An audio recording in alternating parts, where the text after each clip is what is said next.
Mwari wangu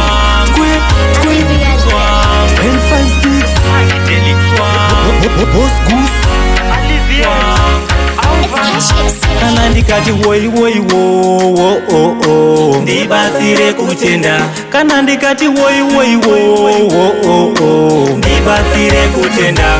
Mwari wangu mandibvisa mune rimwe gore makandipinza rimwe.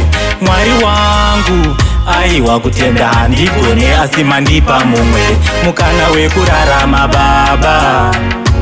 Zvakawanda zvandakakanganisa ndoda kugadzirisa baba.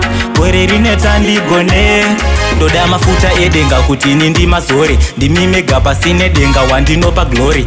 Saka chikumbiro changu itai ndione nekuti gore rirapfuura iva masorisori. Zvaindikakata dondisakadza dondipiringa dondifiringa asi ndaramba kushaya ndarama.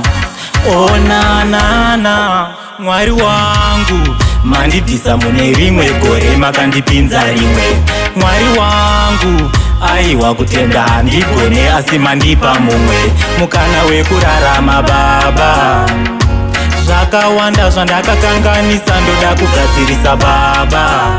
Gore rineta ndigone, gore rakapera zviripo zvandakaachiva. Gore rinowedzera iva kubhiliva, gore rinoramba imakandichengeta. Vanondirwisa ndikurire ndigodifita. Kana ndikati woi woi wo ndibatsire kutenda, kana ndikati woi woi wo ndibatsire kutenda. Mwari wangu mandibvisa mune rimwe gore makandipinza rimwe. Mwari wangu aiwa kutenda handigone asi mandipa mumwe mukana wekurarama baba. Zvakawanda zvandakakanganisa ndoda kugadzirisa baba. Gore rineta ndigone ndoda mafuta edenga kuti ini ndimazore ndimime gaba sine denga wandinopa glory. Saka chikumbiro changu itai ndione nekuti gore rirapfuura iva masorisori. Zvaindikakata dondisakadza dondipiringa dondifiringa asi ndaramba kushaya ndarama. Onanana Mwari wangu mandibvisa mune rimwe gore makandipinza rimwe.